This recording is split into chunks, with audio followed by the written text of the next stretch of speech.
Assalamualaikum dan salam sejahtera. Terlebih dahulu, saya ingin mengucapkan ribuan terima kasih kerana memberi peluang kepada saya untuk memperkenalkan diri saya sendiri melalui tugasan video ini. Baiklah, saya mulakan dengan pengenalan diri saya sendiri terlebih dahulu. Nama saya Muhammad Ani Hazwan bin Azman atau lebih dikenali sebagai Hazwan. Saya lahir di Kubang Krian, Kelantan, namun menetap di Besut, Terengganu. Tahun ini saya mencecah umur 19 tahun dan saya merupakan anak ketiga daripada 5 orang adik-beradik. Sekarang saya merupakan pelajar ijazah sarjana muda perguruan di Institut Pengajian Guru Kampus Datuk Razali Ismail. Saya masih lagi dalam program persediaan dan kini berada di semester yang kedua. Sebelum ini, saya melanjutkan pelajaran di Maktab Rendah Sains Mara Kota Putra dan memilih bidang Sains Tulen kerana minat saya terhadap sesuatu kajian dan pengiraan.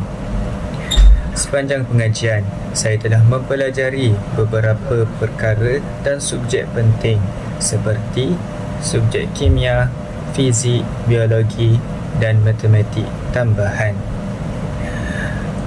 Segala pembelajaran saya di Maktab Rendah Sains Mara dapat membantu saya bagi meningkatkan pengetahuan dan kemahiran diri. Antara kemahiran yang saya miliki ialah saya dapat berkomunikasi dengan baik, saya dapat menjalankan kerja berpasukan dengan baik, saya mampu mengurus masa sepanjang aktiviti seharian dan saya pandai menggunakan perisian digital yang tertentu. Selain itu, saya juga sangat berminat dalam bersukan seperti bermain bola, bermain badminton dan sebagainya. Hal ini dapat membantu saya bagi mengekalkan keseimbangan antara pelajaran dan kehidupan harian serta kecergasan diri saya sendiri.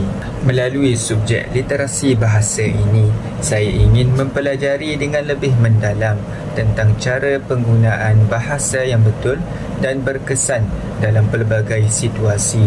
Selain itu, saya juga ingin mengetahui teknik membaca dan menulis dengan pemahaman yang lebih kritis, terutamanya dalam menganalisis teks, menyusun idea serta menyampaikan sesuatu maklumat. Saya juga berharap dapat diajar cara berkomunikasi secara beretika dan beradab.